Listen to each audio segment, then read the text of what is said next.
I'm in by 9 or 10. And I don't rant and rave after a drink. You could say that I am saner than I've been.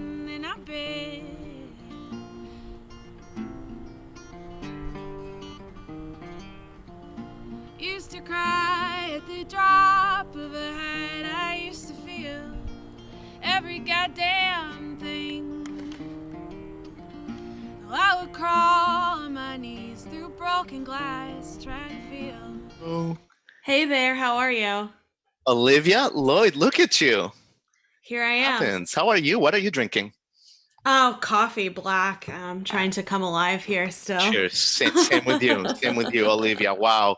So great to see you. You look You great. too. Yeah, Thank absolutely. you. So, Olivia, I mean, where do we start? I mean, what an album that that you're unleashing to the world, that you unleashed on the world, Loose Cannon in late February. Like, Thank you so much. there's no easing into it. Sometimes we like to ease into it, but like, I mean, we love all the songs in it, all of them, from Shepherdstown to In the Valley and all in between. I mean, what's that song?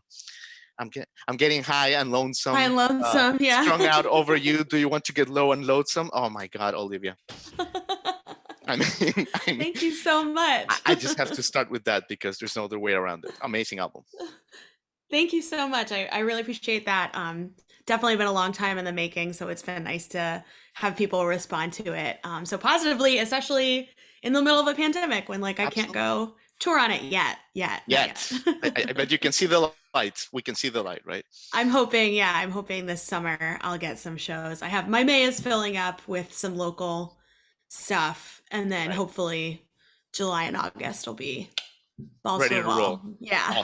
Awesome, Olivia. So let me quickly introduce you to my audience. I mean, wonderful and accomplished singer, songwriter. You live in Brooklyn, right? You're in Brooklyn right now. Mm-hmm. Yeah.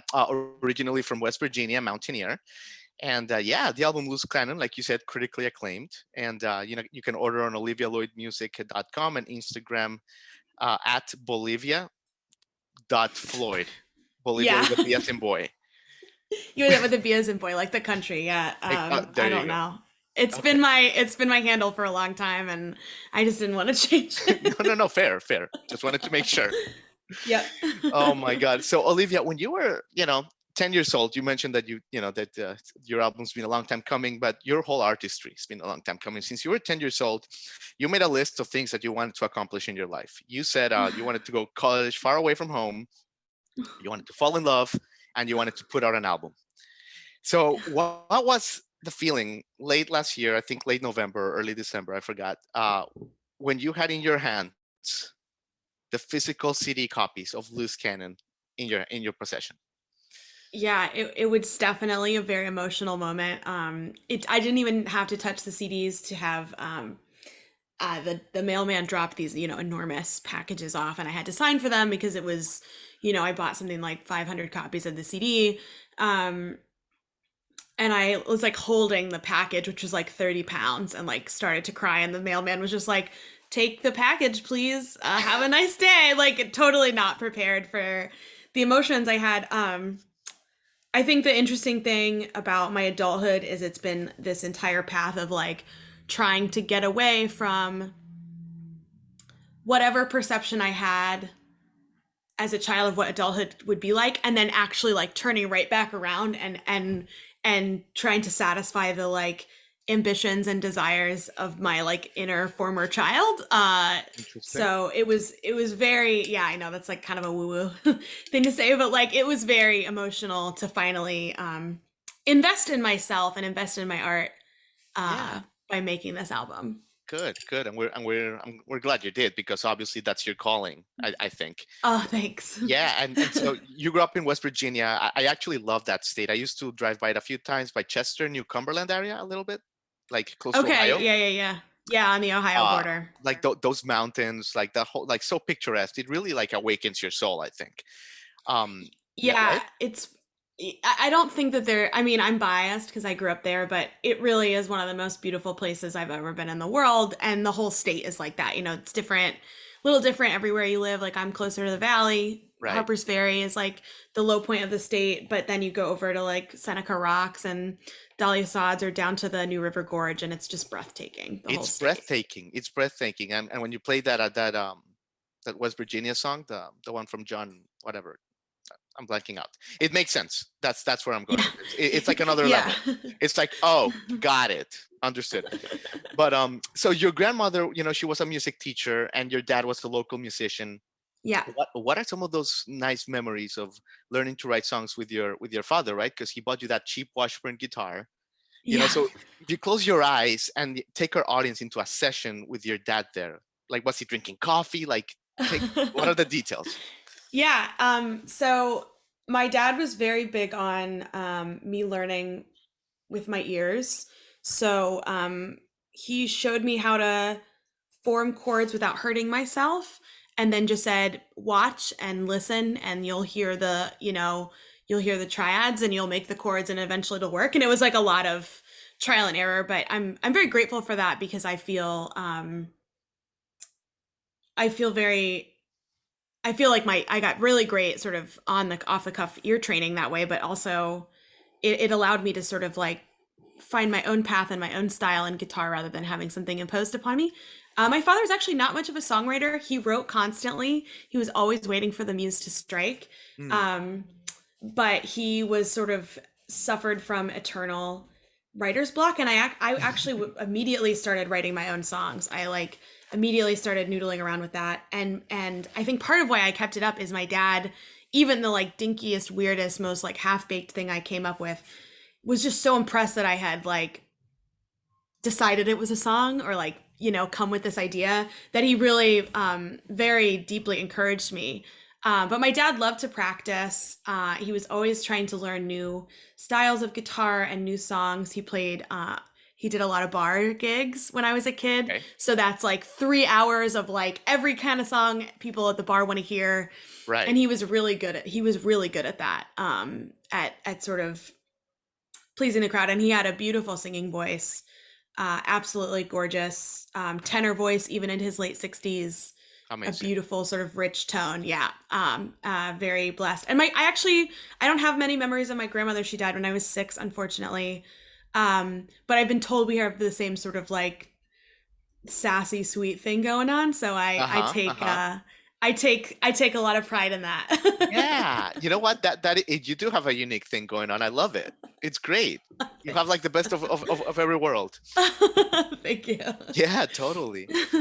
Okay, so we're going through your journey. We'll get to the new music in a second, but your story is just fascinating. And then Oh, thanks. when you're 14, you're playing John Lennon in church, right? Yeah, yeah. I'm from a very progressive, I grew up in a very progressive Presbyterian church. So the first song I played ever live was a duet version of the song Imagine by John Lennon with my dad, as well as like your You started typical, small. You started with like a yeah. song that nobody knew, right? Yeah, yeah. Yeah, right. Yeah, like no big deal. And then also like singing like Imagine There's No Heaven in the middle of a church is like very indicative of the kind of church I grew up in, very progressive.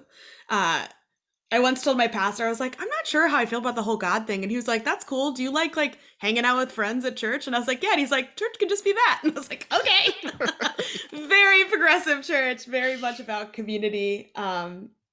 It's a great place. Gotta shout out SPC. Um, but I also did, I sang like "Prepare You the Way of the Lord" and all these other different songs at church after that, and with my dad and in the church choir. That's definitely where my first sort of musical public performances took place. Like a lot of Nice. accomplished singers, I always like to say like Aretha Franklin. Also a church Like singer Aretha Franklin. Yeah, at yeah, first. totally. It's like a Yeah. rite of yeah. A little different, but I like it. I like it.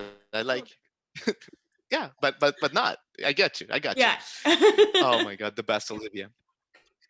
So you also, really interesting chapter of the unique artist that you are. You spent a lot of your 20s, just kind of wandering around. You moved, Michigan, you went to Dallas, but you went to Guatemala City. I thought that was pretty interesting. Before in Brooklyn, of course. Um, Yeah. Tell me a little bit about Guatemala City. What were you doing there, and what did you learn that maybe that you carry to this day, like inequality, stuff that you don't normally see? Right. Thank you for asking that question. Guatemala City, I mean, I went there to teach English in a summer program. I at the time was functionally bilingual, thanks to University of Michigan has this great immersive language program. And I thought that I was sort of, I had been sort of wandering around. This was like at the end of my wanders, and a friend, posited this to me and said, you have a passion for language and a passion for people. You should come and do this. And I think a lot of people who travel abroad thinking they're going to do something altruistic come away with the same experience I had, which is that, of course, the things that I learned and the knowledge that I gained from the people that I lived with was like far beyond what I ever could have offered to them. I saw a lot of direct parallel. Actually, my song in the Valley is all about this. I saw a lot of direct parallels to the systemic poverty and Yeah. oppression in Appalachia that I have witnessed. Oh But wow. of course, in Guatemala, it's magnified by a lot for many reasons, for sociopolitical reasons. I was in a majority indigenous population, and of course, there was a genocide committed in Guatemala upon indigenous people. So the women that I lived and worked with had experienced just this insane torrent of trauma from like their being ripped from their childhood homes Yeah. all the way to now their families being torn apart by gang violence, which is of course all of the undercurrent of all of it is the intense and unrelenting uh, influence by the United States, first by the CIA, infiltrating their government so they wouldn't be Right. socialists, to now, the illegal drug trade, which is driven by American consumer demand, Yeah. ravaging these communities in the gang and cartel trade. So to say, and also like the women I worked with were not, we're not talking about like upper echelons of society. I lived in Esperanza. I lived in Zona 13, which is like one of the more dangerous neighborhoods. And these women were acutely aware of the way that the global politics had played a role in their lives. And I thought that was really Sure. interesting as a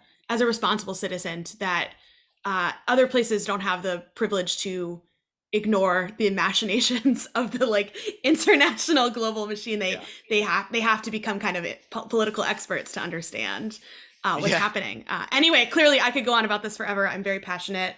The No, it's Guatemalan people, fascinating. the culture is incredible. There's such a culture of inclusivity and love and family and community. I had obviously been through a lot of loss in my time there and found a lot of kinship among women who had also experienced, I mean, intense, intense loss. And the grace that they gave themselves and the world was, to this day, a source of great solace and strength to me. Like if they can do it, so can I. Yeah, Beautiful. I have such an affection for the country, and Let me I ask you also, about that, yeah, Olivia, sorry. because isn't it? No, no, no, no. This is amazing. Isn't it interesting how a lot of the times, like they release these rankings of the happiest countries in the world, and places like Guatemala are like in the top 20. You know what I mean? These places with like a lot of traumas are, are happy. The people are happy, and then you look at countries that we're privileged like the United States or whatever, and we're like in the bottom half. Why did you notice that a little, that even with all of this people were very fulfilled in a way? I mean, that's such a difficult question, right? Yeah. I think to some extent, yes, because there is, and it's, you know, I think it's far deeper rooted and seated than I could even, feign to understand. But there is this pervasive feeling of like I woke up and I'm here, and that is important. Someone I love is here. I can provide for them. Like there is this like sense of purpose there that a lot of people feel, and some of them are just deeply religious, and I think that their faith in God really carries them through difficult times. Like I'll fully say that a lot of the women that I lived with took a lot of solace in faith and religion, but I also just think there's hand in hand with that is a sense of purpose, um that is outside of the concept of like I have to make as much money as possible or live in the nicest house imaginable, I think we can all see that reflected in the immigrant experience prior to coming to the United States. Like a lot of people come here willing to do as much as they can and live frugally just to bring their families up in a place that is perceived as easier or better or whatever the reason is. And I think the like lack of concentration on one upping your neighbor in preference to working collectively and communally sort of fosters more happiness. Sure, It's sure. I feel like that's a bit reductive, No, but no, yeah, I yeah. don't have 2 hours to wax philosophical about. Listen, the takeaway uh, here is that Olivia Lloyd is not only the amazing artist that she is, but wow, like we need you as an ambassador. We love you, motivational speaker, the whole thing, Olivia. Amazing stuff. no, listen, I just what I really thank you for giving me the opportunity to talk about my experience in Guatemala, because I want to put a light on the women that I met there who really are the source of this inspiration. I worked for an organization called UPAVIM, which is Unidas para Vivir Mejor. It is a Okay. Guatemalan women's organization. It was founded by indigenous women in Can we Guatemala. donate to Um, that you foundation? can Can we donate help? to them. Yep, upavim.org. You can donate to them. They have a school. We'll put There are the so link up. many. Yep, I'll send you the link. And you can also buy, they have an artisania there, so like if you need a cool mask with like cool, the women make incredible textiles and other like home goods, and it's all Amazing. fair trade. Yeah, would really encourage people to put their time and resources there. Yeah, let's do it. Absolutely. Let's look into it. We'll help you out and we'll get our audience to help out for sure. Thank you. Yeah, of course, Olivia. So let's pivot a little to your music. Sure. No, no, no. I mean, this is fascinating. Like you said, we could spend. You could do a TED talk on this. I feel like it's like, and it would be amazing. I would pay to see it. But okay. So let's start with downer, go a little to the upper, but let's look at it from a different perspective. Emily, of course, you've talked a lot about it because it was one of, I think, your best friend, and she unfortunately passed too early. But let's look at it from the bright side. What is the most beautiful thing from Emily that you carry today, and that we as a world need collectively going forward, that was part of Emily? Yeah, that's an interesting question. I think um, what I have really taken from the song is a appreciation for how lasting love is. And I can I can I have the opportunity when I sing that song to remember Emily, the human being, and I tried very hard to like make the song about her physical living presence, the verses. And I think often our approach to grief is to try and tamp it down or move past it. Mm, And what I want from Emily, or what I have gotten from Emily, and what I hope other people feel, is that actually the pervasive memory of a loved one who is gone can be comforting, because the truth of the connection that you had, and the love that you shared is actually quite enduring. And mm, I have some tendencies toward agnosticism, but I can really believe in that. And I think that's really beautiful. I really oh yeah, believe in that. Like I feel really confident in that. Um, yeah. where other things might leave me questioning. Sure. Yeah, that's beautiful. That's beautiful, and it's such a beautiful song. And Thank you. of course. I mean, I turn mountains into valleys if it would bring you home. That's just a universal sentiment. Doesn't matter where you're from. Doesn't matter who you are. That's that line alone, Olivia. You can just drop the mic right there. Wow. Thank you. I mean, yeah, the course is very much about the bargaining process we go through in Mm, grief, when you yeah. realize someone's really gone and there's absolutely nothing. I mean, time is so weird that way, because a person is there a moment and gone a next. And when experiencing the loss of Emily and my father and several other friends, I got really caught on that idea of like, just 3 seconds ago they were here Yeah. and now they're not. And I think anyone who's experienced grief can understand that kind of, it's very hard for us to understand intellectually, Yeah. what's going on Totally. there. Totally. What's your dog's name, by the way? I mean, for the audio Oh audience that yeah. don't understand why I This just is asked that.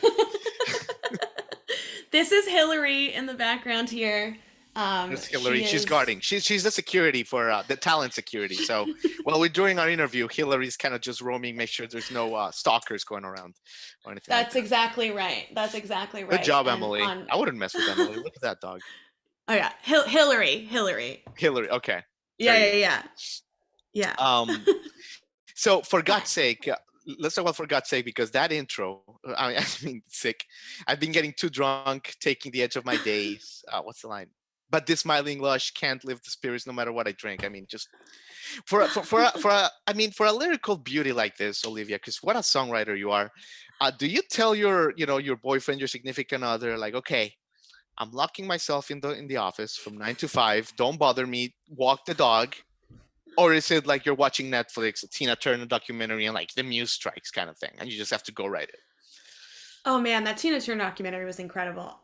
I think it really depends. It really depends. I'd say it's typically the latter. I typically end up having to go run somewhere and like say something into my notes app and then remember to find it later. But I have in the last year especially really committed to like a morning writing routine. Like I get Yeah, up the discipline. and write for at least one page worth of writing, even if it's nonsense. And I find that like keeping that channel open has made it easier for me to be more intentional about when I write and also what I write, which is awesome because um, much of this first album is instinctual. I wrote it when I felt it, and that's great. But for my own sake, the sake of my Right. own mental health, I would like to not continue to have to necessarily draw. Of course, I'll always draw from emotional truth, but from like straight from the horse's mouth truth. Like I would like to tell more expansive stories than that. Sure. So lately, I've been moving into a more intentional space with my writing, and it's Nice. been in many ways really freeing, actually, to feel more like in charge of it.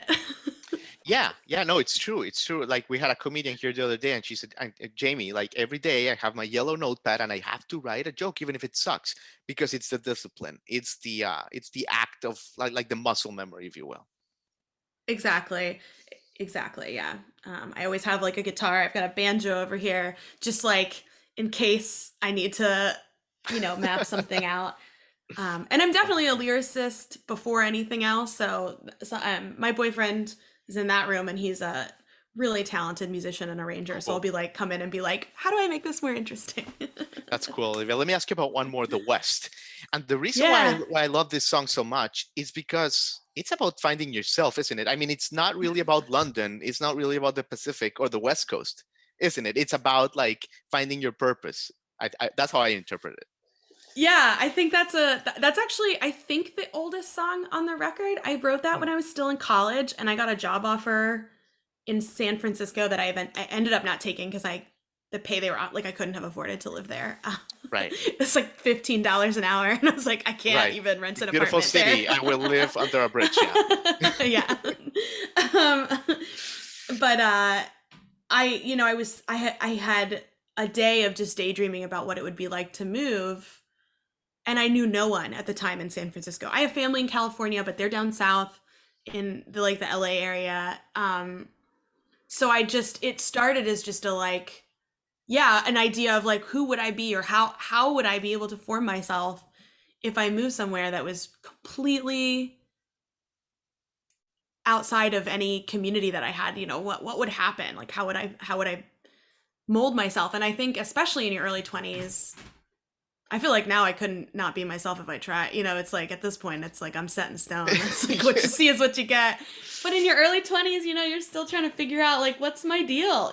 So Yeah, yeah, the yeah. allure of being free to do that without like the person who's known you since you were 10 or like, your college roommates who've Yeah, seen you, throw up too much 2-buck chuck, is right. appealing. Yeah, yeah, yeah. Like you're not goth, Olivia. What? Yeah. Yeah, yeah.